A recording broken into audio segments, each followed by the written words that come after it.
현재 일본의 기록적인 도시명 폭발이 넓은 범위의 지역에 동시에 발생하며 전례 없는 대형 피해와 부상자들을 발생시키고 있습니다. 이미 앞선 아소산 대폭발로 인해 우선적으로 대형 도시들의 화산 피해 방지 대책에 힘쓰던 일본 정부였지만 이제는 엄청난 범위의 규모를 가진 지하 화산 폭발의 발생 횟수가 급격하게 증가하며 일본의 국소적인 화산 방지 대책 시스템을 무용지물로 만들고 있는 것입니다. 이처럼 현재 일본에서는 한 지역을 완전히 괴멸시킬 만큼 넓은 범위의 지하 폭발 충격파와 가스 분출이 말 그대로 지표면에 때려붙는 현상이 나타나고 있다는 것이며, 이로 인해 운행 중인 기차마저 이동 경로를 벗어나거나 공사 중인 터널 또한 완전히 주저앉아 버리는 심각한 피해가 발생하고 있는 것입니다. 더욱 상황이 심각한 것은 일본 정부 소속의 화산학계에 의해 도심 지하에서 폭발 유독물질의 움직임까지 최초로 관측되며 전례 없는 심각한 상황에 돌입하고 만 것입니다. 그럼 자세한 내용 살펴보도록 하겠습니다. 바로 어제인 28일 일본 지바시에서는 운행 중인 쾌속 전철이 알 수 없는 지하의 폭발 충격파로 인해 선로를 이탈하는 대형 사고가 발생했습니다. 현장 보도를 전한 일본의 RKB 뉴스에 따르면 현재 지바시의 JR 외방선이 선로를 이탈해 승용차와 충돌하는 사고가 발생했다. 매우 긴급하게 상황이 흘러가는 것은 사고의 원인이 다른 인재적 요인이 아닌 지하에서의 알 수 없는 폭발로 인해 발생했다는 것이다. 폭발의 충격파가 인근 주택까지 느껴질 정도였으며 전철 또한 충격파를 견디지 못해 선로를 이탈한 상황이다라며 이유를 알 수 없는 지하의 폭발로 인한 대참사 상황을 보도했습니다. 또한 전철을 직접 운행한 운전사에 따르면 오전 10시경 전철 운행 중 갑자기 전철이 무엇인가에 들어올려지는 것을 느꼈으며 곧바로 기괴한 폭발음이 들렸다. 비상 브레이크를 걸었으나 어떠한 제동도 걸리지 않았으며 곧 선로가 이탈하는 것을 몸으로 느꼈다. 폭발음이 끝났을 때는 승용차와 이미 충돌한 상황이었으며 밖을 나왔을 때는 코를 찌르는 악취가 심하게 느껴졌다라고 말했습니다. 그런데 똑같은 시기 원인불명의 지하 폭발로 인한 대형 피해 사례는 또 있었습니다. 동일한 시기 일본 기후현에서는 공사 중인 작업 터널이 원인불명의 지하 폭발 발생으로 인해 일순간 그대로 무너지며 대규모의 부상자가 발생하고 만 것입니다. 피해 상황을 목격한 공사 관계자에 따르면 작업 중에 갑자기 터널이 엄청나게 흔들리며 지하에서부터 무언가 긋고 올라오는 듯한 소리가 들렸다. 소리가 끝난 직후 바로 엄청난 흔들림이 터널에 전해졌으며 안쪽에서부터 전부 무너지기 시작했다. 안타깝게도 안쪽의 작업 인원들은 구할 수 없었으며 부상자들 또한 80여 명이 넘어간 상황이다. 대체 이게 무슨 일인지 모르겠다라며 공사 중인 터널조차 완전히 주저앉아 버렸다는 참혹한 현장의 상황을 전했습니다. 그런데 해당 피해 현상에 대해 일본 정부 소속의 화산학 교수인 다쿠모 교수는 원인 불명의 지하 폭발 발생 시 지하 관측 레이더에 고온의 유동성 물질이 포착되었다며 긴급 보고회를 진행했습니다. 다쿠모 교수에 따르면 이번 지하 폭발은 화산가스와 고온의 유동성 물질의 결합으로 인한 대폭발 현상으로 보인다. 확실한 분출구가 없어 그 충격파가 인근 지역으로 전부 퍼져나간 것으로 보이며 이로 인해 터널과 같은 지하와 직접 접촉된 곳의 피해가 더 크게 발생한 것이다. 또한 집안치마 현상을 포착하는 레이더 분석 기구에서 넓은 반경을 가진 고온의 유동성 물질마저 포착했다. 일본의 도심은 고온의 폭발 물질 위에 있는 것과 같다라고 말했습니다. 결국 지금의 일본은 대표적인 화산 분체들의 폭발될 뿐만 아니라 일본의 도심 전체가 지하 화산 폭발의 분출구 역할을 하는 매우 위험한 상황에 놓이고 만 것입니다. 시간이 지날수록 화산과 지진 같은 자연재해들이 일본의 도심 중심으로 조여오는 것을 보니 곧 일본에 또 한 번의 국가적 재난 상황이 발생할 것으로 보입니다. 이에 따른 일본인들의 반응 살펴보도록 하겠습니다. 도시 중앙에 강한 마그마 같은 무언가가 흐른다는 말인가? 최근에도 이와 비슷한 피해 사례들이 계속 존재하기는 했었지만 기차까지 탈선되는 것은 그만큼의 파괴력으로 계속 증가하고 있다는 말이다. 이제 일본 정부와 화산학 교수들도 생존을 위한 대책을 발표해줘야 된다. 우리가 믿을 사람이 없다. 왜 믿을 사람이 없는가? 최근 로켓을 발사했다고 난리를 치고 있는 한국이 있지 않은가? 이번 로켓 발사는 완전한 우주권 진입을 위한 기술력 탑재이니 몇 년의 시간이 걸리는 것이 맞지만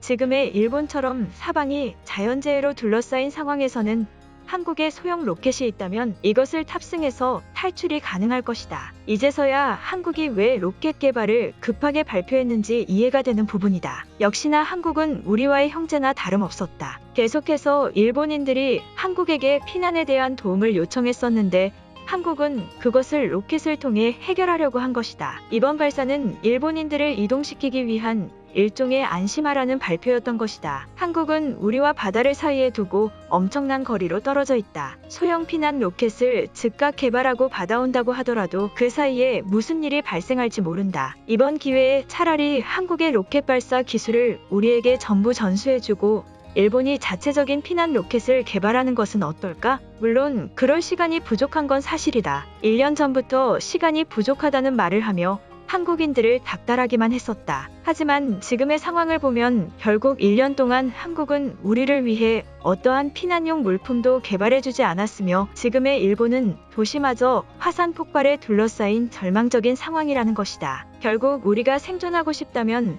한국의 이번 로켓 기술이 무조건 필요하다. 한국은 그렇게나 기술이 발전했으면 상황이 어려운 나라들도 도와야 진정한 선진국이라고 할 수 있는 것 아닌가? 매번 그들은 다른 외국인들을 통해 자신들이 선진국이라며 거짓 선동을 하고 있지만 정작 수천만 명의 사람들이 어려움에 처해 있는 일본인들의 피난 대책에는 어떠한 조언도 하지 않고 있다. 너무 매정하다는 생각이 든다. 계속해서 한국을 거론한다고 대체 무엇이 바뀌길래 이러는 것인가? 피난 로켓이야 말할 것도 없는 허무맹랑한 생각이며 지금에 와서는 그 어느 나라로든 도망칠 곳도 없다. 현실적으로는 정부의 지침과 대책만이 유일한 탈출구나 마찬가지다. 하지만 지금의 기시다 총리는 일본의 내부 상황은 전혀 보려고 하지 않는다. 자연재해를 전혀 방어하지 않는 일본 정부다. 피난용 로켓이라는 좋은 방법이 있었는데 왜 이런 방법이 이제서야 생각난 것일까? 하늘로 가는 것이 아니라 땅을 가로질러서